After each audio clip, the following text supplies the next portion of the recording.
오늘 주실 말씀은 사사기 7장 2절에서 8절 말씀입니다. 한 절씩 교독하고 마지막 절은 같이 읽겠습니다. 여호와께서 기드온에게 이르시되 너를 따르는 백성이 너무 많은적 내가 그들의 손에 미디안 사람을 넘겨주지 아니하리니 이는 이스라엘이 나를 거슬러 스스로 자랑하기를 내 손이 나를 구원하였다 할까 함이니라.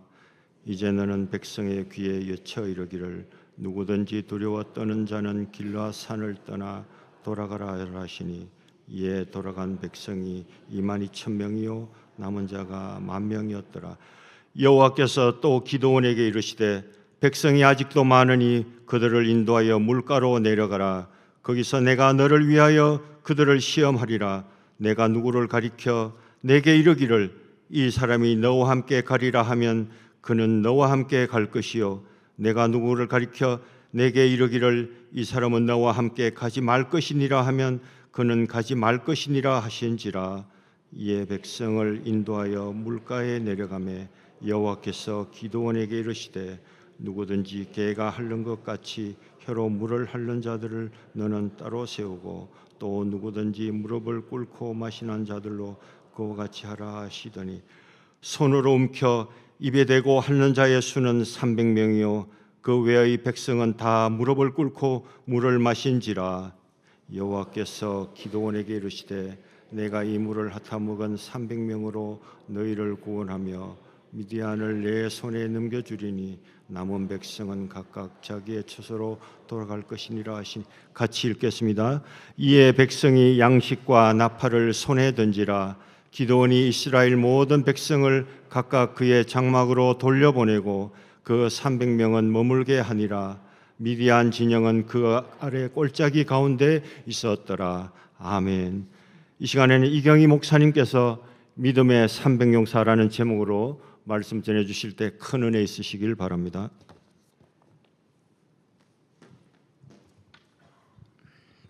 샬롬. 한 주간 평안하셨습니까? 오늘 본문은 우리가 너무나 잘 아는 기드온과 300용사에 대한 이야기입니다. 300하면 영화 300이 떠오르지 않습니까? 그런데 이 기드온과 함께한 이 300명은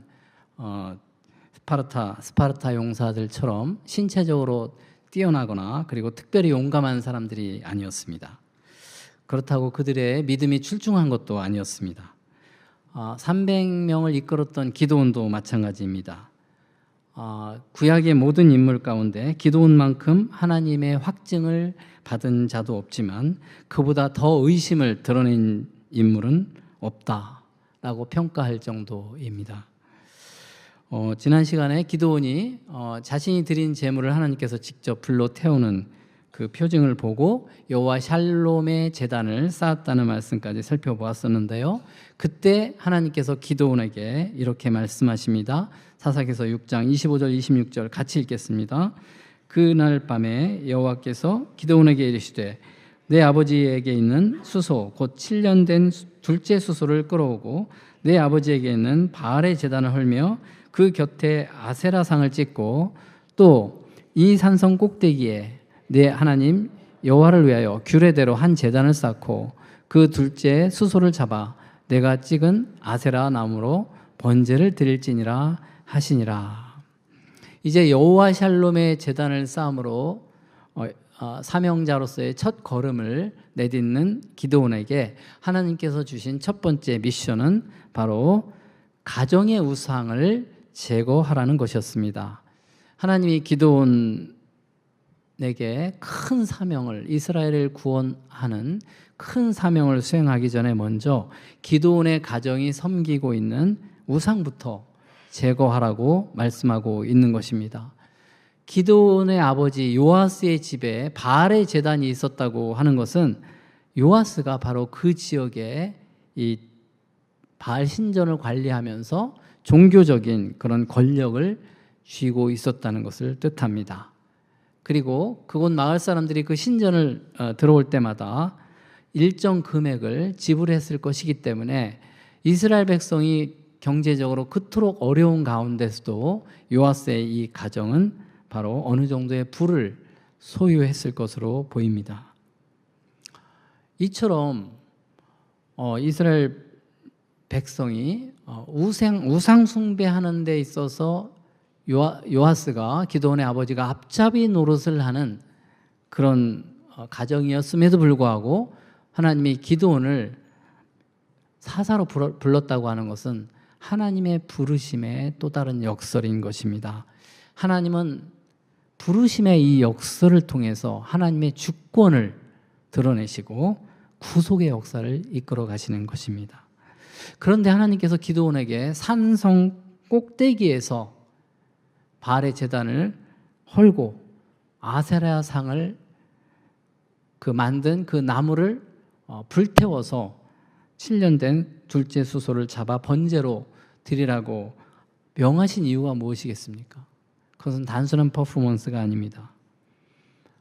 우상이 아세라상을 만든 그 나무로 만든 그 우상이 땔감에 불과하다는 사실을 만천하에 공개하고 이스라엘 백성이 7년간 우상 숭배했던 그 죄를 회개하고 언약 신앙을 회복하라고 하는 이 메시지를 기드온이 공개적으로 선포하라고 명령하고 있는 것입니다. 기드온은 이 일을 낮에 행하지 않고 밤에 행합니다. 27절 말씀을 보면 제가 읽겠습니다. 이에 기드온이 종 10사람을 데리고 여호와께서 그에게 말씀하신 대로 행하되 그의 아버지의 가문과 그 성읍 사람들을 두려워함으로 이 일을 감히 낮에 행하지 못하고 밤에 행하니라. 종 10사람을 데리고 헐었다고 그랬어요. 우상 제단을. 그만큼 부자였다는 겁니다. 그런데요, 기드온이 우상을 밤에 행했던 그 이유는 두려움 때문인데 그 두려움의 대상은 바로 그의 아버지의 가문과 그 성읍 사람들이었습니다. 왜 그 아버지의 가문을 두려워했을까요? 그의 아버지의 가문이 무엇으로 먹고 살았습니까? 기드온이 무너뜨려야 할 그 바알 제단은 바로 그의 아버지의 가문이 누리고 있는 권력과 부의 근원이었기 때문입니다. 그래서 두려워한 것이죠. 그걸 무너뜨려야 되니까. 그리고 기드온이 성읍 사람들을 두려워했다고 하는 것은 그 성읍 사람들이 얼마만큼 이 바알 제단을 숭배하고 가치를 두었는지를 보여주고 있는 것입니다. 풍요와 쾌락의 신을 섬겼던 이유는 무엇입니까? 그들이 믿었던 여호와께서 이 가난을 허락하신 것에 대해서 용납이 안 됐겠죠. 하나님이 어쩌면 이렇게 우리를 경제적인 고통 가운데 이방인의 압제 가운데 두었는지 회개할 생각은 안 하고 하나님을 원망하고 오히려 부와 쾌락의 이 신 바알과 아세라를 숭배하고 있었던 것입니다. 삶의 기반이나 마찬가지였어요. 우상이. 그렇기 때문에 기드온이 아무리 우상 타파라고 하는 갱신의 명분이 있어도 자신이 속한 가정의 생계와 그리고 자신이 속한 공동체의 가치를 기반을 무너뜨리는 그 행동을 한다고 하는 것은 목숨을 걸지 않고는 행할 수 없는 일이었기 때문에 기드온이 밤의 일을 행한 것입니다. 우리가 기드온이 겁이 많다고 하겠지만은 인간적으로 충분히 이해가 될 수 있는 행동입니다. 어쨌든 기드온이 밤에라도 하나님이 주신 미션을 수행을 했다고 하는 것은 참 용기 있는 믿음을 보였다고 생각합니다.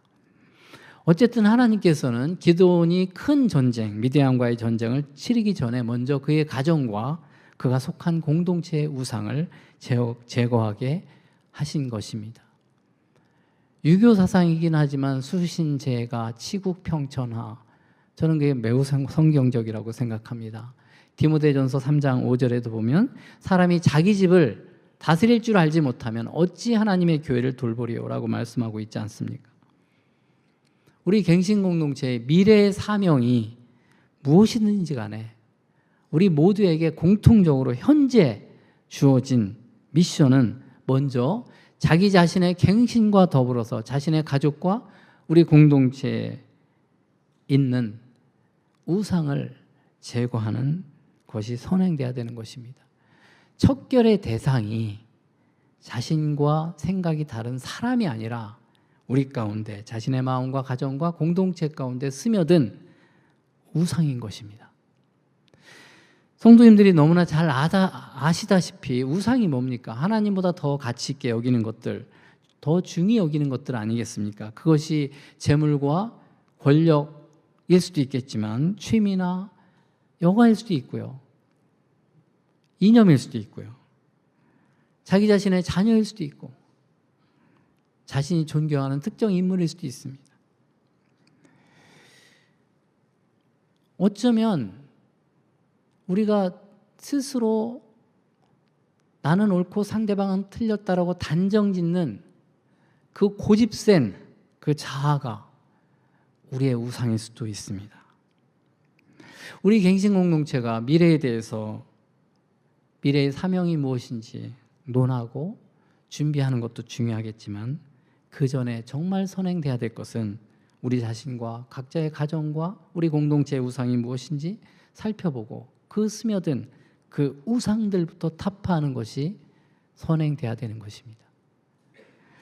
그런데 기드온이 우상을 무너뜨리는 이 사건과 관련해서 정말 또 중요하게 주목해야 될 또 다른 점은 바알 제단을 허물었다고 해서 죽이려고 했던 마을 사람들이 바로 하나님을 믿는다고 하는 이 백성들이었다는 사실입니다. 28절로 30절 말씀을 다 읽지는 않겠습니다. 자막만 보시면 똑같은 하나님의 백성임에도 불구하고 그 성읍 사람들, 그 사람들이 바로 하나님의 명령을 따라서 우상을 없앤 기드온의 행동을 칭찬하지 못할 망정 오히려 그 우상을 두려워하면서 우상의 저주를 두려워하면서 오히려 갱신하려고 하는 기드온을 죽이려고 하는 이 모습이 너무나 아이러니컬하지 않습니까? 우리가 하나님의 백성이라고 하더라도 세속화가 되면 정작 갱신을 외치는 참된 성도를 핍박할 수도 있는 것입니다. 저와 여러분이 세속화되면 얼마든지 그런 우를 범할 수 있다는 사실에 경각심을 가져야 됩니다. 그런데요, 이 아들에 대한 이 요아스의 태도가 참 묘합니다. 31절 말씀은 같이 읽겠습니다. 요아스가 자기를 둘러싼 모든 자에게 이르되 너희가 바알을 위하여 다투느냐? 너희가 바알을 구원하겠느냐? 그를 위하여 다투는 자는 아침까지 죽임을 당하리라. 바알이 과연 신일진데 그의 제단을 파괴하였은즉 그가 자신을 위해 다툴 것이니라 아니라. 요아스는 바알 신전을 관리했던 사람 아닙니까? 어느 정도 숭배했는지 독실한 바알 숭배자 같지는 않습니다. 그런데요, 바알을 회파했던 이 기드온에 대해서 책망하거나 처벌하지 않고 또 바알을 옹호하지도 않고 오히려 마을 사람들을 꾸짖으면서 바알이 신이라면 스스로 복수하겠지라고 말하고 있는 것입니다. 이것은 요아스가 아들을 보호하기 위한 말로 볼 수도 있겠고요. 또 요아스가 아들 기드온의 그 믿음의 행동에 영향을 받아서 바알 신앙이 흔들리는 이 모습을 보여주고 있는 것으로 볼 수도 있을 것입니다. 실제로 그 이후에 요아스가 기드온이 사사직을 수행하는 그 과정을 방해하거나 반대하거나 그런 기록이 없습니다. 침묵했다는 것 자체가 바로 지지했다는 것이고 그것이 변화의 조짐으로 볼 수도 있을 것입니다. 하지만요, 요아스가 변화되기 전까지의 요아스의 모습은 여호와와 바알을 동시에 섬기는 혼합주의적인 신앙인의 전형이라고 볼 수 있을 것입니다. 자기 자신이 중심이 되어서 자신이 세운 잣대로 참신에 대한 기준을 세우고 판가름하는 지극히 인본주의적이고 합리적인 그런 신앙을 추구하는 사람이 아니었나 생각됩니다. 뿐만 아니라 자신의 풍요한 삶을 위해서는 종교를 가리지 않고 이신 저신을 다 수용하는 다원론적이고 기복주의적인 그런 신앙인이라고 생각합니다. 그래서 혹자는 요아스에 대해서요, 논리적이고 임기응변이 강하면서도 또 필요에 따라서는 이신저신 섬기는 기회주의적인 현실주의자의 전형으로 보기도 합니다. 요아스가 그런 인물입니다.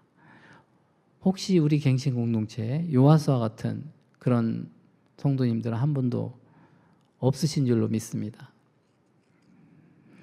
그렇다면은 우리는 기드온과 같이 두려움은 많지만 소심하지만 순종함을 통해서 우상을 타파하고 그래서 갱신의 본이 되는 그런 성도들이 되시기를 축원합니다. 기드온의 이 믿음의 이 순종이요 마을 사람들에게 큰 충격과 도전을 준 것이 확실해 보입니다. 바알 제단을 회파한 이 기드온의 별명을 여룻바알이라는 별명을 붙입니다. 32절 같이 읽겠습니다. 그날에 기드온을 여룻바알이라 불렀으니 이는 그가 바알의 제단을 파괴하였으므로 바알이 그와 더불어 다툴 것이라 함이었더라. 여룻바알은 바로 바알을 대적하는 자라는 뜻입니다. 기드온이 하나님 앞에서는 그렇게 소심하고 두려움이 많았지만 결국 순종함으로 인해서 사람들에게 바로 믿음의 거인으로 인정받은 셈입니다. 그 후에 여룻바알이라고 하는 이 바알을 대적하는 자라고 하는 이 별명이 기드온의 명예로운 별칭처럼 사용됩니다. 인정받고 있었다는 거죠. 우리가 기드온처럼 작은 믿음의 순종을 했을 때 바로 그 행동이 세상 사람들과 또 믿음이 약한 우리 주변 성도들에게 주목을 받기 마련이고 그것이 나비 효과처럼 큰 파장을 불러 일으켜서 변화를 일으킬 수 있다는 것을 믿으시기 바랍니다. 사람이 쉽게 바뀌지 않는 거 맞습니다. 그렇지만 우리의 작은 믿음의 순종 하나하나가 가족과 교회 공동체 전체를 변화시킬 수 있다는 사실을 믿고 순종하는 저와 여러분 되시기를 축원합니다. 바로 그때 미디안 연합군이 쳐들어옵니다. 33절 말씀 자막을 보시면 이스라엘 골짜기에 진을 칩니다.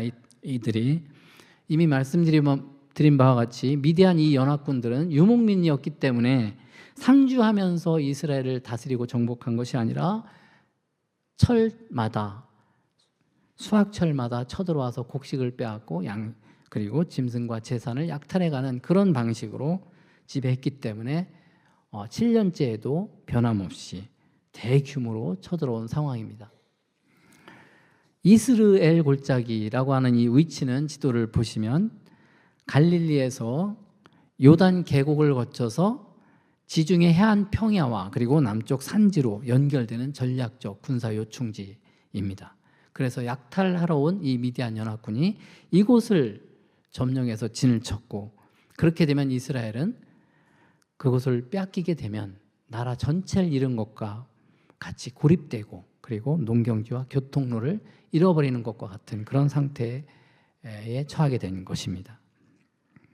이때 미디안 연합군이 대규모로 쳐들어온 이 시점에 여호와의 영이 기드온에게 임하십니다. 34절 35절 말씀 제가 읽겠습니다. 여호와의 영이 기드온에게 임하시니 기드온이 나팔을 불매 아비에셀이 그의 뒤를 따라 부름을 받으니라. 기드온이 또 사자들을 온 므낫세에 두루 보내매 그들도 모여서 그를 따르고 또 사자들을 아셀과 스불론과 납달리에 보내매 그 무리도 올라와 그를 영접하더라. 여호와의 영이 임했다라고 하는 이 표현은 바로 갑옷을 두르다 옷을 입다 임했다라고 하는 이 표현은 그렇습니다. 여호와의 영이 옷을 입듯이 감싸는 방식으로 바로 기드온에게 임했다는 것입니다. 하나님께서 소심하고 두려움이 많았던 이 기드온을 성령의 갑옷으로 입혀 주셨다는 것입니다. 그래서 하나님께서 함께 하심으로 이제 기드온은 전쟁을 수행할 수 있는 그 능력을 부여받은 것입니다.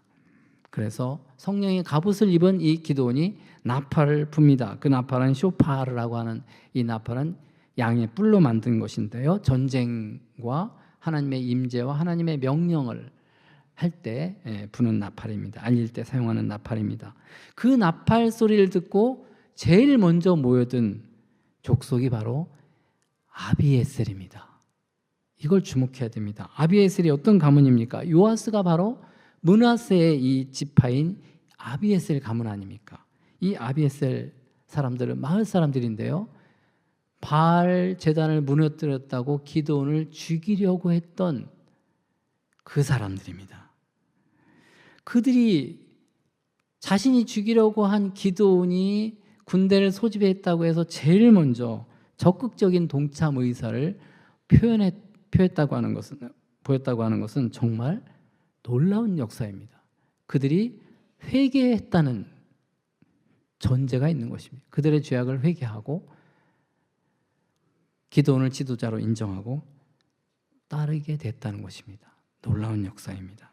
그것은 기드온이 설득한 것이 아니라 기드온은 단지 소심하고 두려웠지만 밤에라도 미션을 수행함으로 인해서 그리고 하나님의 성령으로 덧입혀 주심으로 말미암아 리더십을 인정받고 또 성령의 역사로 말미암아 마을 사람들이 변화된 것입니다. 우리의 작은 믿음의 순종 한 걸음이 이와 같은 역사를 불러일으킬 수 있는 것입니다. 사랑하는 성도 여러분, 하나님의 은혜가 임하면요, 어제의 원수라도 오늘의 동지가 될 수 있다는 사실을 믿습니까? 어제의 동지가 오늘의 원수가 되어 있지 않습니까?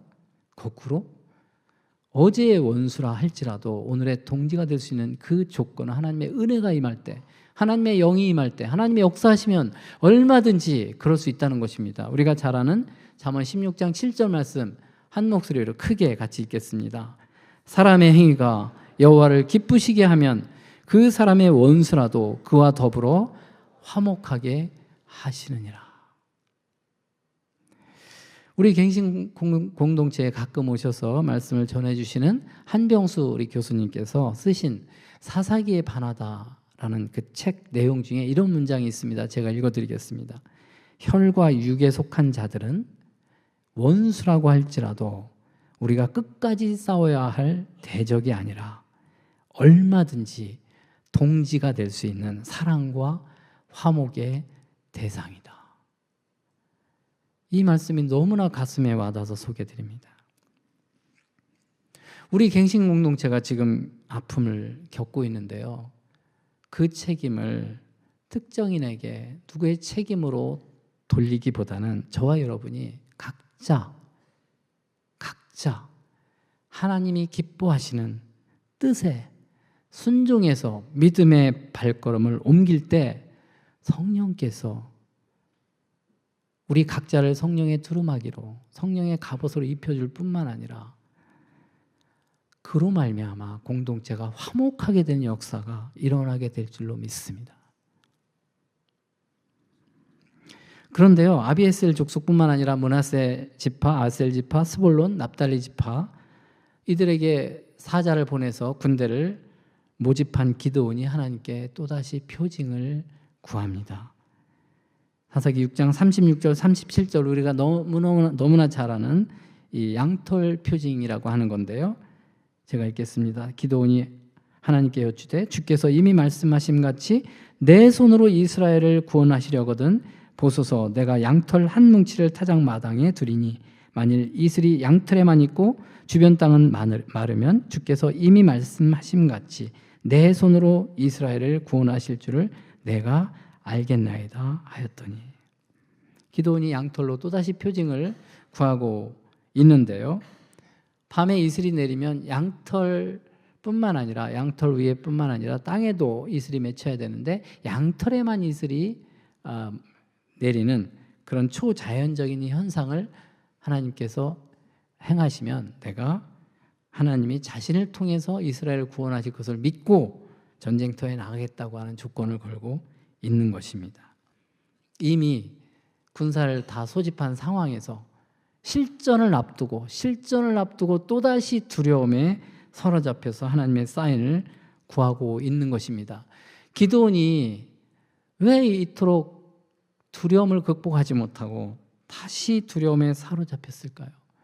기드온이 두려움을 갖고 있는 근본적인 이유가 방금 읽어드린 36절, 37절에 제가 힘주어서 강조했던 힌트가 나와 있습니다. 기드온은 하나님의 표징을 구하면서 결국 전쟁터에서 내 손으로 두 번 반복하고 하고 있는 것입니다.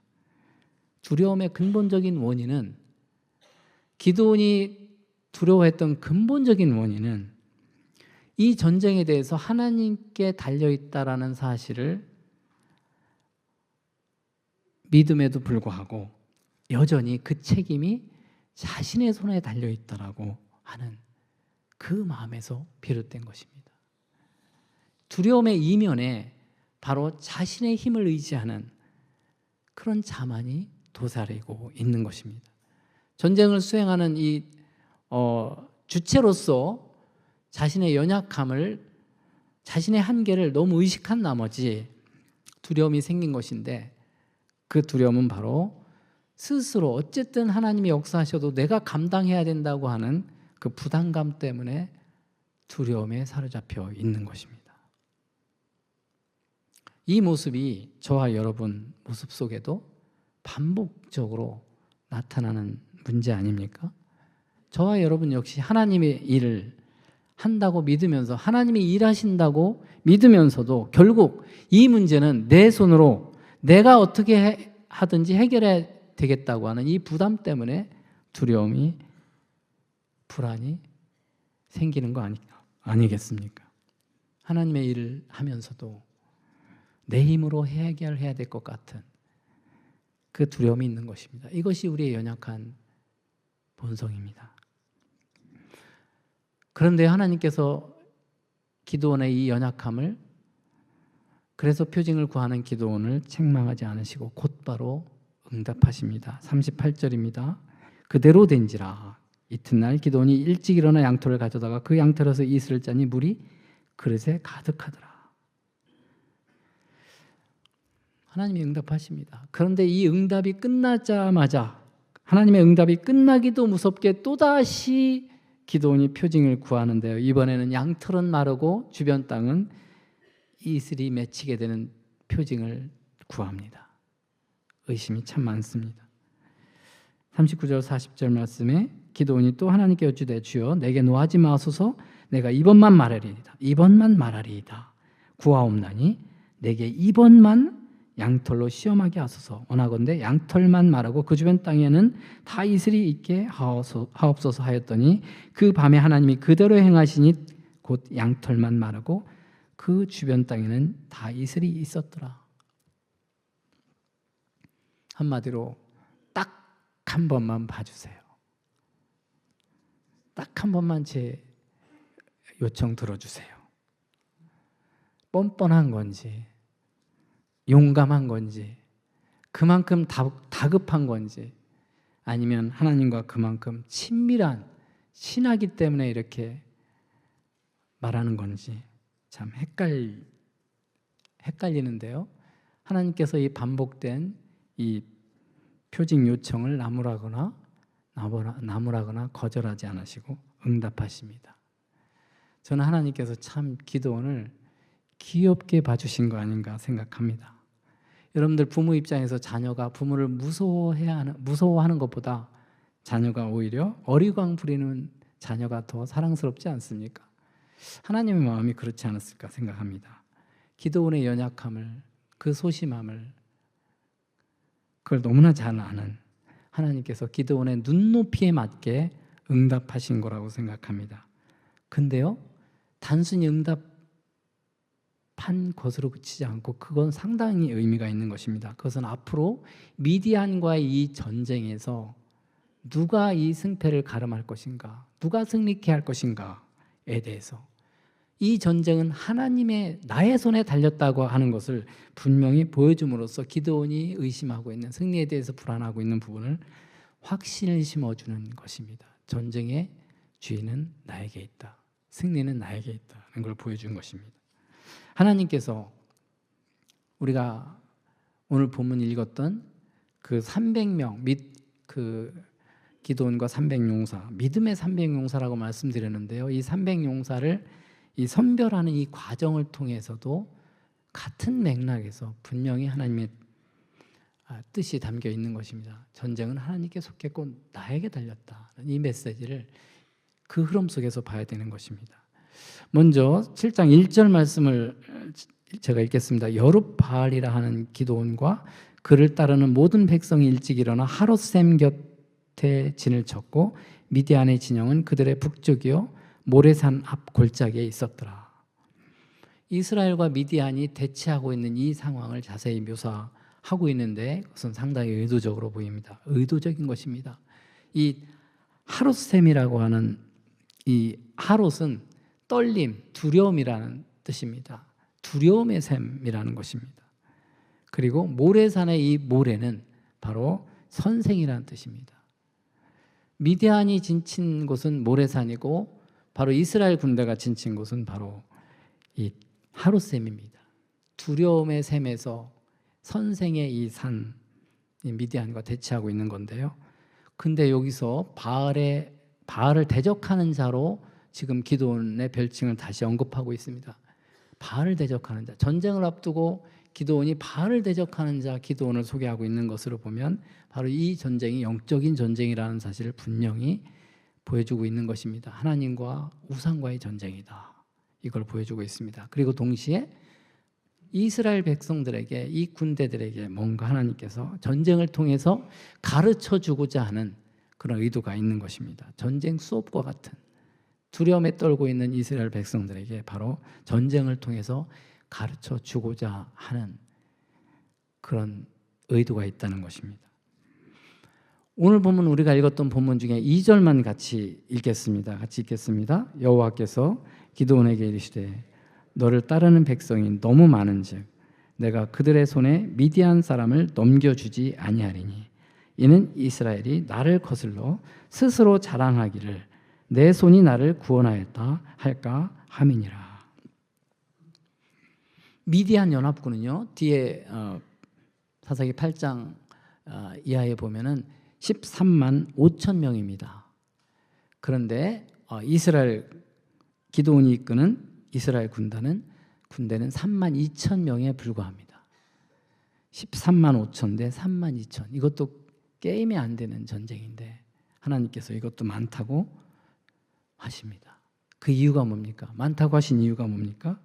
이스라엘이 나를 거슬러 스스로 자랑하기를 내 손이 나를 구원하였다 할까 함이니라. 양털 표징을 통해서 이미 기드온이 내 손으로 이스라엘을 구원한다라고 하는 이 기드온의 생각을 보이지 않았습니까? 근데 지금 전쟁을 앞두고 하나님께서 기드온 개인이 아니라 이스라엘이 나를 거슬러 스스로 자랑하기를 내 손이 나를 구원하였다. 기드온의 개인적인 두려움의 원인이 바로 자기가 해야 된다고 하는 이 부담 때문에 두려워했다고 하는 이 두려움이 바로 이스라엘 군대들에게도 그대로 그 전이 되고 있는 것입니다. 그 두려움이. 근데 그 두려움의 이면에는 자만이 들어가 있다는 거죠. 내 힘으로. 하나님의 힘이 아닌 내 힘으로 이길 수 있겠다. 게임 해볼 수 있겠다. 사실 상식적으로 3만 2천 명 가지고 13만 5천 명 상대가 안 돼. 혹시라도 이 인원이면 해볼 수 있지 않을까 이 생각을 가져줄 수 있었다는 것입니다. 두려움과 이 자만은 동전의 양면입니다. 우리가 두려워하는 그 이면에는 나를 의지하기 때문입니다. 하나님을 의지하지 않고 그 두려움을 버리지 않는 상황에서 3만 5천 명을 가지고 13만 5천 명을 하나님의 도우심으로 승리했다고 가정해 보세요. 그 두려움의 이면에 있었던 내 힘으로라고 하는 이게 올라와서 결국은 하나님께 영광 돌리지 않고 내 힘으로 이겼다고 스스로 자랑할까? 하나님께서 그걸 보신 것입니다. 양털의 표징을 목도하고도 여전히 두려움에 사로잡혀 있는 그 두려움이 이스라엘 공동체에게 확산되어 있었는데 그들 모두가 바로 이러한 자랑이 그 이면에 숨겨져 있었기 때문에 하나님께서 이 자만의 문제, 두려움의 문제를 해결하고자 군대의 수를 줄인 것입니다. 그래서 1차적으로는 두려워서 떠는 2만 2천 명이 돌아가죠. 그래서 1만 명이 남죠.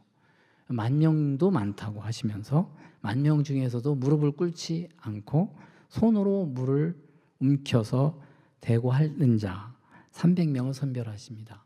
이것을 우리가 이 본문만 가지고 하나님의 군대의 자질에 대해서 논하는 것은 흐름상 그런 맥락이 아닙니다.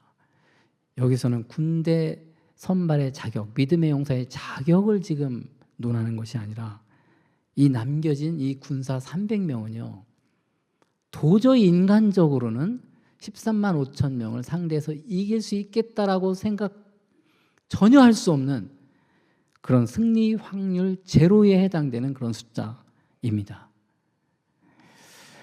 그래서 이 병력을 축소하는 이 300명을 남긴 것은 우리가 믿음이 출중한 사람들만, 조건을 갖춘 믿음의 용사들만 선별한 그런 관점으로 전투 자세를 잘 갖췄다든지 좋은 전사를 하나님이 선별하셨다든지 그런 관점으로 볼 문제가 아닙니다.